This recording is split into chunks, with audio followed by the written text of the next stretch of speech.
প্রবল ঘূর্ণিঝড় রিমাল দুর্বল হয়ে গভীর নিম্নচাপে পরিণত হয়েছে। বর্তমানে যশোর ও আশেপাশের এলাকায় অবস্থান করছে এর কেন্দ্র।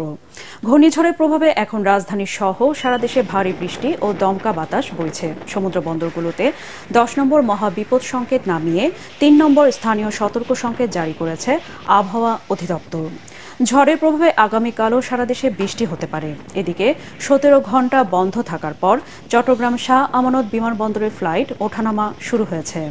স্বাভাবিক হয়েছে সমুদ্র বন্দরের পণ্য ওঠানামা কার্যক্রম। ঘূর্ণিঝড়ের আঘাতে ঘর ও গাছ চাপায় বরিশাল, পটুয়াখালী, চট্টগ্রাম, সাতক্ষীরা ও ভোলায় 6 জনের মৃত্যু হয়েছে।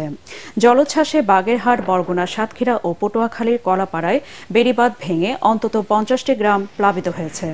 ভেসে গেছে কয়েকশো চিংড়ি ঘের। রিমালের তাণ্ডবে উপকূলীয় এলাকার বহু মানুষ বিদ্যুৎ বিচ্ছিন্ন।